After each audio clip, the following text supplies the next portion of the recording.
Lights, camera, action. Okay. Here we go. So I'm here with my buddy Jacob, and yeah, Jacob wants to share all his wisdom about the moon. Say what's going on with that whole situation. I think that's a pretty big situation, Randy. So this may take a while, but I think there's some pretty important facts to cover when considering what the moon may or may not be.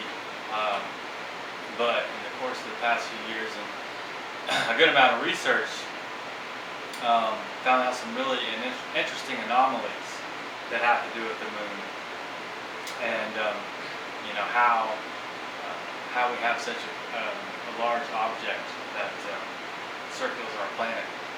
It stays in place, right? Like we only see one side of the moon for some reason. If that was a normal planet, wouldn't it just rotate?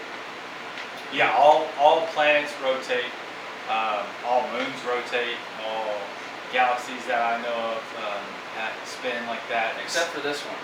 Yeah, It's stars. locked in place by Stars technology. spin. Yeah, exactly. All objects in space seem to spin like in their own little dance and at the top. But our moon doesn't spin. We see one side of it all the time. It's almost like we have a planet-to-planet relationship than we do a moon-to-planet relationship. And so it was placed there, correct? I think that's a big hypothesis, but I think once you look at all the anomalies and all the information that there is, and again, I don't even know all the anomalies to the moon. From what I've seen, it's pretty overwhelming, and I remember a lot, and I've seen a lot, but I don't think that even I know all of the anomalies of the moon. But yeah, number one, I think the spin is super important, that it doesn't spin. How big it is. Our moon is like the 5th largest moon in the solar system. Jupiter has like 69 confirmed moons, but it has a couple bigger moons. But Jupiter is a massive, massive planet in comparison to Earth, so it should harbor bigger moons because it has a larger gravitational field to pull in bigger objects. You know, planets like Mercury and Venus, I believe, don't have any moons. Mars has one tiny moon. But like I said, Earth only has one moon itself too. Planets our size usually only have really, really small objects that are natural satellites. But so it was placed here. Talk about like why it was placed here and what it's being used for. Because I know we talked about it earlier. How it's being used for a reason, for manipulation, and it has a certain frequency of manipulation. True, and I do want to get there, but I think it is also important to point out some of these important anomalies to help people get to that point that we were driving home earlier, because that is a big deal. So again, we talked about the spin, we talked about the size. Our Earth should not harbor such a large object in space, unless of course it's very lightweight, and it being so big, actually people do believe that it is lightweight, that it's hollow, right, and that the NASA scientists who worked on the Apollo missions, who accidentally crashed the rocket thrusters into the moon, and then afterwards it rang like a bell, gonged like a bell, you know, that reverberation for 30 minutes to an hour, and then so they did it again intentionally, with intention obviously, and then it rang like a bell for hours. So, you know, that pretty much says that the thing has to be hollow to gong and reverberate that for a long period of time. Yeah, I've heard David Wilcock talk about that. I think, yeah, he probably does. Probably David Icke. David Icke talks a lot about the moon as well. Oh, yeah. And a few others. I think it's something that's I've known about for many years, and finally been willing to make a video about it recently. But it is something I feel like more and more people are starting to realize, as we all start to wake up, that it's just like I said, look at the facts and make your own decision. But as far as look at it, just look, just give yourself the time and the luxury of actually looking and researching, because when you look at all the facts, it definitely seems that it cannot be natural. To me, like I said, there's no way that such a large object can be in our orbit naturally. And so another thing, one of the big anomalies about the moon is when we talk about planets catching a moon, catching an object naturally, Those moons then have elliptical orbits, that they go around their planet. Our moon is not an elliptical orbit; it is a circular orbit that is much closer to our planet than the other moons in the solar system and every other place that we see. And that positioning is so perfect that when the moon is in between the Earth and the sun, it completely blocks out the sun in a total eclipse. Completely. Like that doesn't happen anywhere else. I mean, if it was a kilometer forward or a kilometer back, it wouldn't do that. I mean, it had to be. To me, that's one of the biggest anomalies, that it has to be set into place to completely perfectly eclipse the sun. Right? Yeah. Yeah, if we can imagine almost a tractor beam, like a laser technology, a rope almost that's holding it in place, type of technology that's holding it there. Yeah, that's an incredible alignment. I mean, that's just not. I don't believe that's a natural occurrence. Obviously we don't see it anywhere else. So, what's on the backside of the moon? What's on the backside? Well, let's finish up some of the anomalies and then we'll go there. So. We talked about that it's probably hollow. It gongs like a bell, reverberates. It's too big to be a satellite unless it is hollow. It doesn't spin. The orbit is a circular orbit rather than an elliptical orbit. The rocks on the moon's surface are not like anything like that of our planet, which they tell you that they have a whack theory. Something hit our planet and the remaining matter, created the moon. So we don't have the same type of material that it's composed of. It seems like it's much older than our planet or anything else in our solar system. And stuff that is on the surface, a lot of that is not found in the solar system. And some of that, most of that should be inside of the moon as opposed to the outside. So it's almost like it's drilled out inside and the remaining rocks and stuff are on the outside. And so the moon has, being that close and how big it is able to create the high and low tides of a planet. And all people are made out of mostly water, and so it has a huge effect on our moods, our emotions. There are more deaths, rapes, murders, things like that in the full moon than any other time in the lunar cycle, and so it obviously has a huge effect, and it really guides women's menstruation too. So it has a lot of huge effect on the impact of humans and other animals. That's why they call people lunatics, right? Lunatics, yeah. And I think the words like monarchy and money and all that stuff may be coming from the moon as well. It makes people crazy, literally. There are more seizures on the full moon than any other time in the lunar cycle. So there's some really drastic things that happen on this lunar cycle, and some of them not so good. But I do believe, like they say, that Hermetic principles talk about the pendulum swing is in everything. So to which something can be kind of negative or bad, you can also take that same energy and make it good. And I do believe that ceremonies on the full moon, the new moons, and things like that, charging the crystals on those moon cycles can also be great for harboring the positive effects of the moon. But I do think with, like I said, all these anomalies, the eclipse, the rotation, how big this thing is, that the moon is likely probably a planet from another solar system, hollowed out by civilization to bring to our Earth, in lack of better terms, probably just to take over. Right. I think it's incredibly intuitive and probably disclosing that one of the largest movies of our time is Star Wars. Right. And Darth Vader is literally this Sith Lord who rides around something called the Death Star, and it's literally a moon. It looks like a moon, and it moves in on planets to take them over. I find that incredibly intuitive or disclosing, or whoever, George Lucas having some kind of information, or maybe channeling some kind of information that maybe he's not even aware of, but I do think that's probably exactly what is going on there. And keep in mind, everybody, in Hollywood, in these major movies, there are always truths in there that are being disclosed to the human race. So we always got to read through the lines there. Yeah, and it's not something they put out there and they say exactly that's what's going on. Right. But there's a part where they're saying, look at the moon, and Harrison Ford says that's no moon. It's the Death Star. It's the Death Star moving in to take it over. So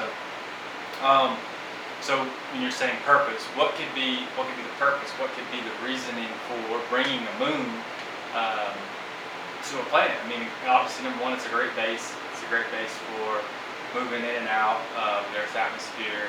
Right. It's almost like a hotel for the space world. Right. Yeah. That's where they hang out. That's where they're set up shop. And like I said, they move this base all around. I would assume that's some kind of military, base. And people say it's such a far out thing to say that someone turned a moon into a spaceship. Right. The Earth itself is its own organic spaceship flying through time and space. But think about like Cheyenne Mountain here in Colorado Springs. If you were to tell an old timer that there's an entire city built inside of a mountain, a lot of them, there's some people out there, even today, that would probably be like, that's crazy. There's no way that they put a city in a mountain, but they did. And it's there. And there's levels to it. Right, and there's levels to it, and that's a technology that we know that at least we know that we have today, if not way beyond that, just by humans are capable of. Right. So imagine civilization that's 100, or a million years, or 2 million years ahead of us. Right. What they were able to turn into a military, base and fly around space and take things over. And so I think that the biggest thing that this thing does is it is able to kind of control the divine feminine of the planet. I believe that the sun is probably this male energy, and the earth is more of a female energy, and it comes in and it's kind of like taking over this beautiful divine feminine energy. Right. And I think that is really what kind of confines women in a way that somehow, not that I believe they're not, I believe men and women are completely equal in everything. That we all have equal but very different. Equal, different, but we all have a divine masculine and divine feminine, no matter what body you're in. Sure. But I believe what it does is it does kind of put this kind of governor or cap on frequency restriction. I think it's a frequency of chaos and confusion, and it uses those frequencies to manipulate. Mm-hmm.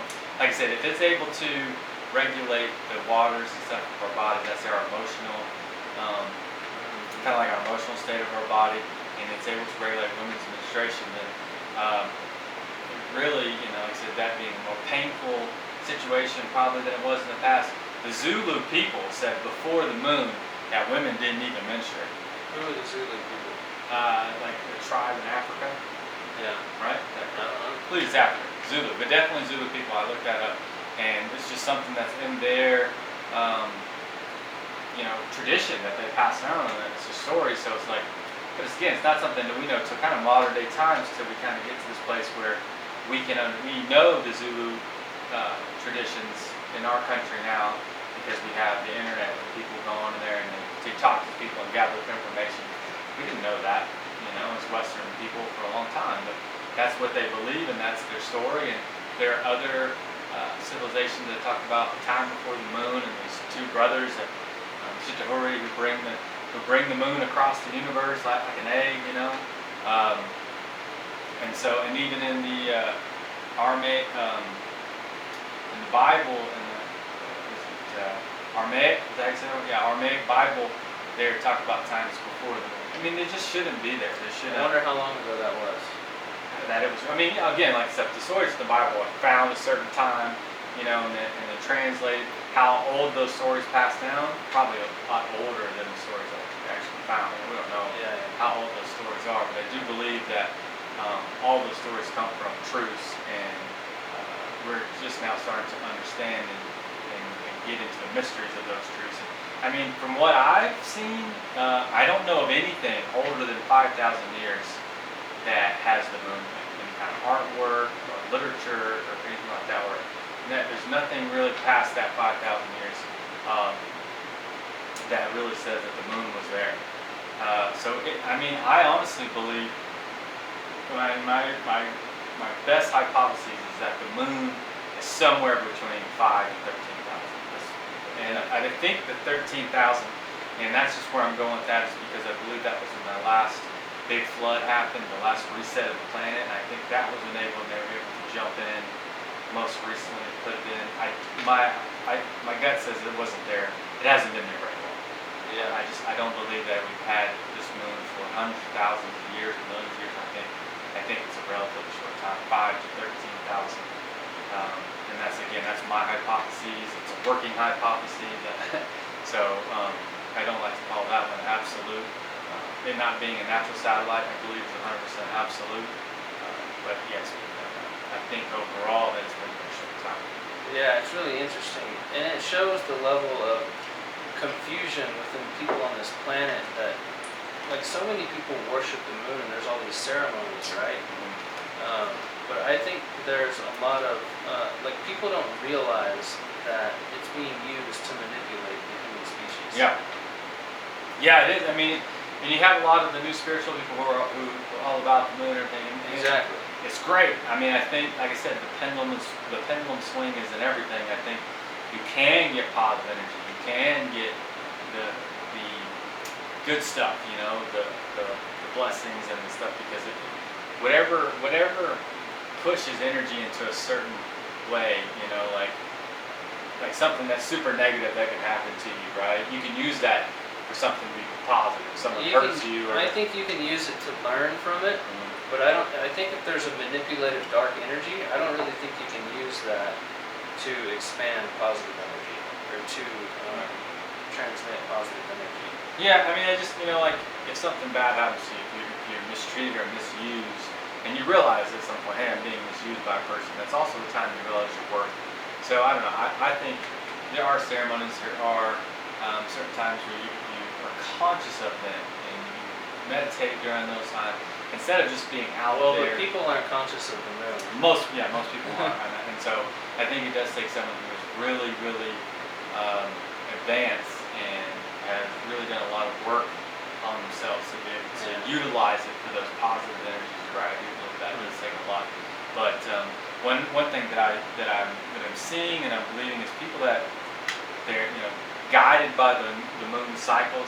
Like if you're someone who's a night owl who stays up late, I believe that the moon has more effect on you than the sun does. And so then some of those negative energy. So you're more manipulated, basically. I think so. I think you can be more manipulated by being someone who stays up late at night, works at night, or who does a lot of just being up at night, as opposed to getting up with the sun. As you get older, as I've found, as you get older, lining up with the sun, wanting to go to bed earlier, wanting because your body wakes up. Your body starts, as I've gotten older and I've talked to people, as you get older, your body starts to kind of get in alignment with the sun energy. You start to wake up with it in the morning, and then you get tired and you want to go to bed at night. I think that's a more natural cycle for the human being to be in than that lunar energy that can make you like a lunatic and make you a little bit crazy. It's all about it's like the two opposite energies, dark and light, yin and yang. And this is like the side of the dark side when you're living that lifestyle. Right. Yeah. So, again, you can learn something from every aspect of life and every situation that comes up. But like I said, again, if you want to be awake, if you want to live in alignment with the sun, live in the light, really. Live in the light, yeah. I mean, I think that's a really good way to look at it. Be in alignment with the sun cycle more so than the lunar cycles. Yeah. I do believe that has a huge effect on us. But the one thing I do feel like in the future, right now we're seeing the magnetic poles of the planet shift. Airports that were built, 34 years ago are up to 10 degrees off the magnetic north that they were built to. And I believe just like magnets start to attract each other, once they start to get close enough, they come together super quick, right? But there's almost no effect that we can visually see once they're far away, but once they get to be closer and closer and closer, the attraction is quick. I think when the poles start to get like that, that's what happens as well too. We start to see slow moving poles, and then as it starts to get more quicker to, that's why they call it the quickening. Everything seems to be speeding up.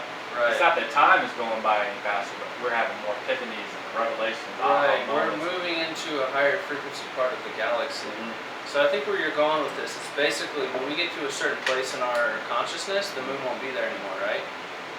In our consciousness, or like the Earth's The consciousness? Earth's and our consciousness. When we start to get into these higher frequencies, the moon's not going to exist anymore, correct? I think, yeah, I think when the magnetic poles flip and we have a different energy signature, a different magnetic kind of field energy, because I believe that the Earth's magnetic fields will flip, and then what I think happens as they have flipped around, there's a time when the Earth stops spinning, and then I believe the Bible and Eastern religions, some talk about the 3 days of darkness, which I think if the sun is on this side, the back side would be dark for a couple of days, and that front side would have sun, full sun for maybe 3 days.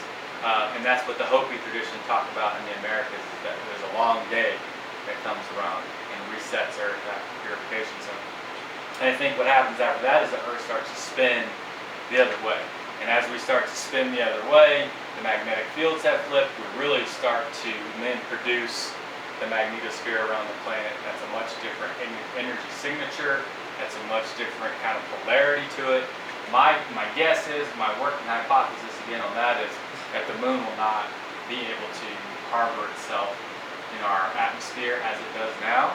And that's why I believe more than anything that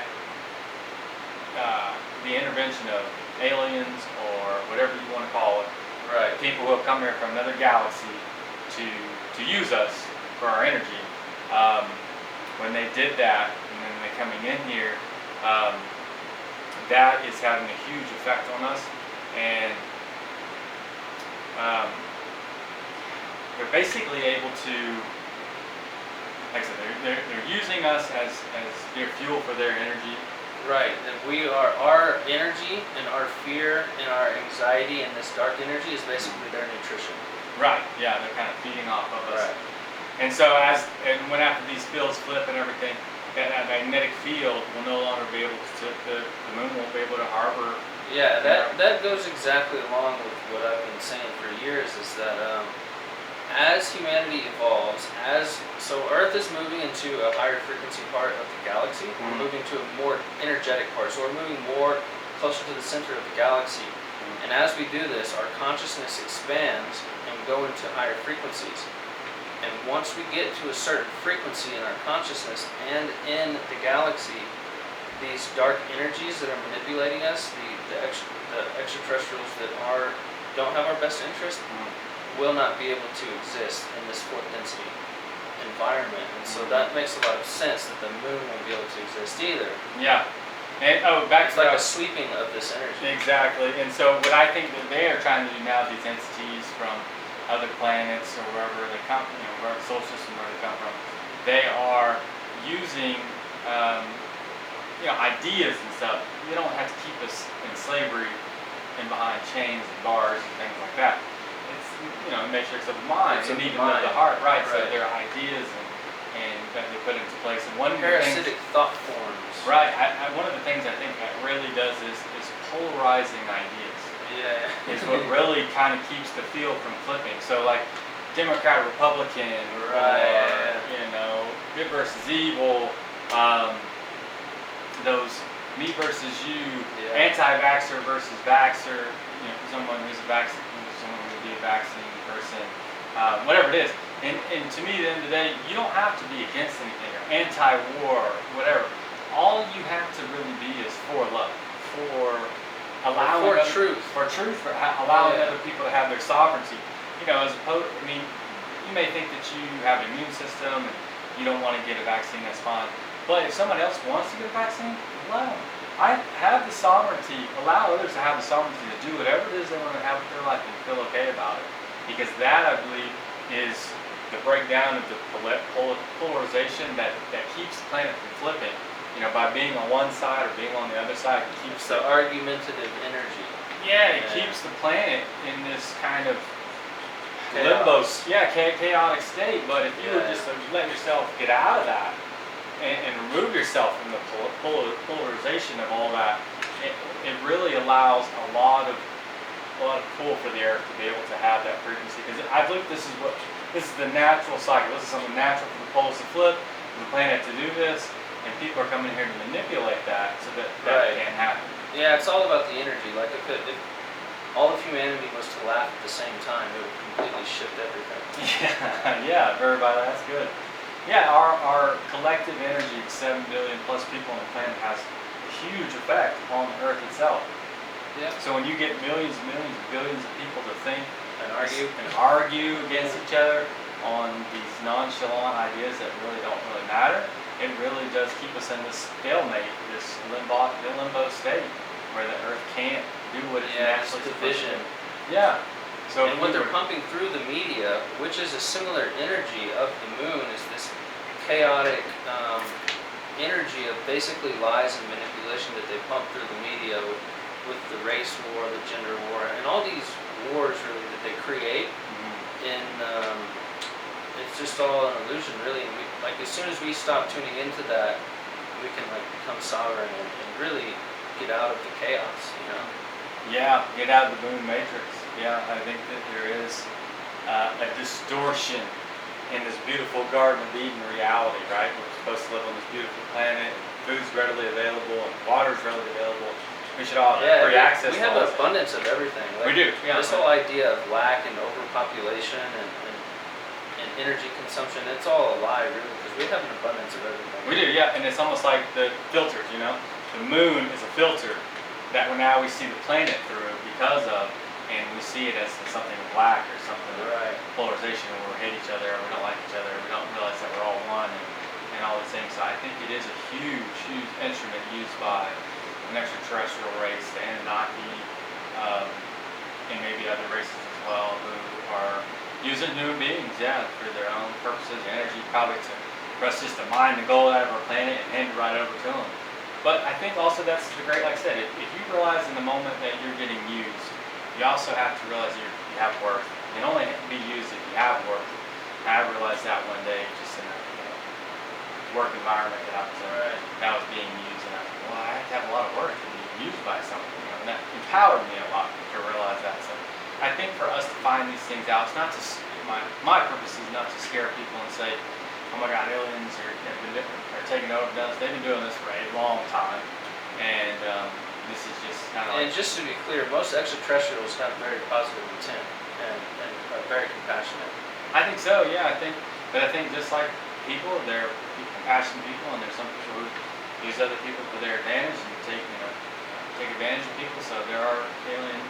I wouldn't even say maybe whole races, but there are definitely aliens out there that do that and are involved in that, and that's one of the ways the moon matrix is one of the ways that they are able to manipulate our reality on this planet. And like I said, we can use that. Hopefully, I believe that we can use that for some good, some positive effects. But overall, I think it is incredibly important to do your own research, to be open to the possibilities, and just look at the facts. Look at the facts and make your own discernment, your own decision on is this a natural satellite? And I think based on these anomalies that I've shared today, the other ones that you can find out, the great documentaries that people had, the astronauts, some of the things that you can find them talking about, says, and the reason that we haven't gone back to the moon, we've only been there a couple times, and we haven't gone back anytime recently, is because we don't want to go there. It's not our base. So we're making our own lunar, we're all making our own space base outside the moon, but not on the moon, because that's already somebody's space base. You know what I mean? Yeah. So we don't want to interfere with them. And I think that it's just, I think some people believe that we would panic. The world would panic if they were to disclose one day that aliens are real and the moon is a space base. I think even when we finally do, which I hope is this month. I have a lot of faith in humanity, man. I think we can handle it. Yeah. And if this all stuff sounds a little crazy, just wait. Keep your eyes peeled for what's coming in the earth. I think it's gonna get pretty interesting. It's already getting interesting. It's gonna be a lot that disclosed. the 180-day disclosure of the 2020 stimulus package is in this month, June. Today's June 16, 2021, and so I know they have been releasing a lot of stuff from the Pentagon, videos and documents and stuff. But I'm hoping this month that we'll see some kind of at least open disclosure where somebody gets on, And get keep in something mind, else up. 2020 is clear vision. So everything that happened in 2020 was basically a pulling up of the veil, of the veil of what's coming. And reality is, it's time to pull the blinders off. Right. Unfortunately, I think the disclosure may involve some negative aspects where they use that to, again, scare us. And make Yeah, us they think might try to manipulate us and say there's attacks or something coming from yeah, they'll have to extraterrestrials. use the Space Force and funnel trillions of dollars in it and to keep us safe. Yeah, just keep our minds open, and just understand that these dark manipulative forces will try to play their game. They're magicians, so you just gotta outsmart them. Yeah, and I think no guns need to be drawn. Honestly, no weapons need to be shot off. I think honestly, it's our own consciousness, our own awareness, realizing that these things are possible and can be true, and just really living our life and loving how we want to see the world to be. So if you want it to be more peaceful, be more peaceful. If you want it to be more loving, be more loving. And know that every single person is connected to the field as much as everybody else. No one is more connected or less connected. I mean, we're all connected to the field. We all make an impact every single second of every day. So it's just how much impact do you want to make? How positive do you want to be? How loving do you want to be? And how much do you want to put that into the field? Or do you want to put fear and being scared and being manipulated into the field? They do that very well by getting a lot of people to believe certain things and be polarized against other people. So there's a lot of that, banging in the heads and arguing and fighting that keeps this, a perpetual cycle. But as we step out, be more peaceful, be more loving, I do believe that we help change the world and allow that natural flip that's supposed to happen. I feel like if everything would be going normal without this interference, we probably would have already flipped by now. I do think that the polarization and these negative things being induced into the field have kept it, and they want to keep it that way so that the field doesn't flip, and they can keep their moon matrix here, continue to manipulate and use us for our resources and our energy. What was that movie you were talking about earlier? They Live. Oh yeah, Now, talks about the moon. It's late 80s, early 90s. Yeah. Roddy Piper, the wrestler. It's really good. Before my time. It's a B movie.